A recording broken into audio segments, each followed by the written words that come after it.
जय झूले। मुंहिंजो नालो दिव्या शर्मा आहे ऐं मां कोटा स्टेशन सिंधी समाज जे पंडित यशवंत कुमार शर्मा जे घरां हुननि जी वाइफ आहियां। ऐं सिंधी असांजी मातृभाषा आहे ऐं जंहिं घरनि में जॉइंट फैमिली हूंदी आहे, वॾा हूंदा आहिनि, हुन घरनि जा जेका ॿार हूंदा आहिनि उहे बचपन खां ई सिंधी ॻाल्हाइणु सिखी वेंदा आहिनि। ऐं मुंहिंजे घर में बि मुंहिंजी नानी ऐं दादी वग़ैरह हुआ, हुन टाइम वो असां खां सिंधी में ॻाल्हाईंदा हुई, तो मतिलबु असां सिखी सिंधी ऐं पूरी तरह सां सिखी। ऐं हाणे बि जीअं सिंधी जेका कोई बि कमु हूंदो आहे त हुन में असां पार्टिसिपेट कंदा आहियूं ऐं ॻाल्हाईंदा आहियूं।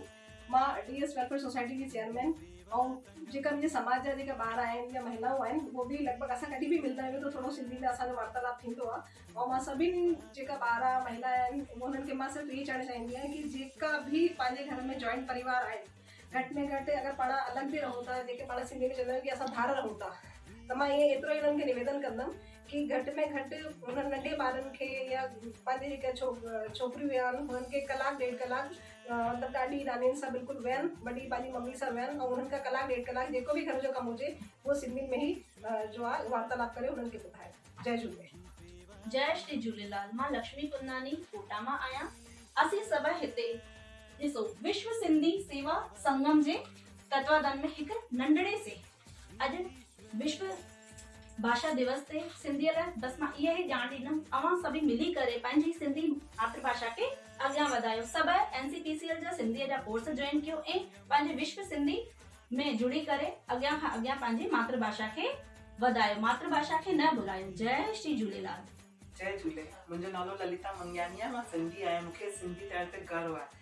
जॾहिं मुंहिंजा ससु सहुरा हुआ तेसि तक असांजे घर में सिंधी ॻाल्हाईंदासीं। हींअर बि मां पंहिंजे ॿारनि सां घणो करे सिंधी ॻाल्हाइण जी कोशिशि कंदी आहियां। सिंधी मुंहिंजी मातृभाषा आहे। बसि।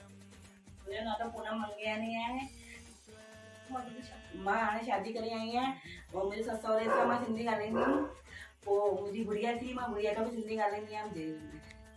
मुंहिंजो नालो जया बच्चानी आहे ऐं जया बच्चानी परिवार में शादी करे आई आहियां। ऐं जॾहिं मां शादी करे आयसि त मुंहिंजे साहुरनि वारा कॾहिं बि अञा सिंधी कोन ॻाल्हाईंदा हुआ, हिंदी सभु ॻाल्हाईंदा हुआ। त मुंहिंजी त आदत हुई कि मां सिंधी ॻाल्हाईंदी हुअसि। त सभु मुंहिंजो ॾेर न वॾो त चवंदो घर वारनि खे कि न मतिलबु तव्हां बि सिंधी ॻाल्हाईंदा करो, ॾिसो जया कि सिंधी ॻाल्हाए। त मुंहिंजे ॿारनि खे बि मूं सिंधी सेखारी आहे ऐं अॼु बि असां सिंधी ई ॻाल्हाईंदा आहियूं। असांखे ॾाढी सिंधी वणंदी आहे, असांजी मातृभाषा।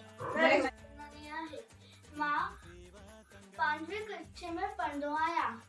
मुंहिंजे पिताजी जो नालो मनीष कुंदानी आहे। मुंहिंजी माता जो नालो लक्ष्मी कुंदानी आहे। मुंहिंजे भाउ जो नालो टोनिश कुंदानी आहे। जय झूलेलाल। मां संगीता वासवानी कोटा मां विश्व सिंधी सेवा संगम मां अॼु सिंधी भाषा जे ॾींहुं असांखे सिंधी ॻाल्हाइणो आहे। चवंदा आहिनि सिंधी ॻाल्हायो, इन करे सिंधियुनि खे इकठा, पर असां त आहियूं ई सिंधी, त असां त सिंधी ॻाल्हाईंदा आहियूं। इन खे वधाउ ॾियण लाइ असां एकत्रित थिया आहियूं सभु ॼणा ऐं चाहियूं था कि सभु सिंधियुनि में ॻाल्हायूं।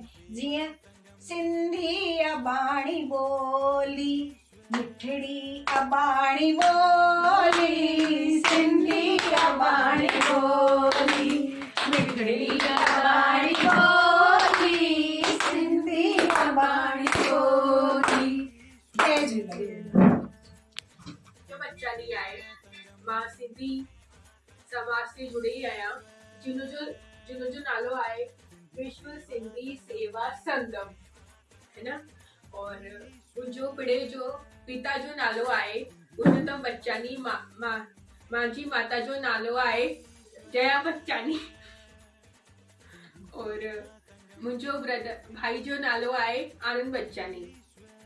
और मां सिंधी में, मूंखे सिंधी सुठी अचंदी आहे और मां कॉलेज में पढ़ंदी आहियां। मां MA करी थी आहियां और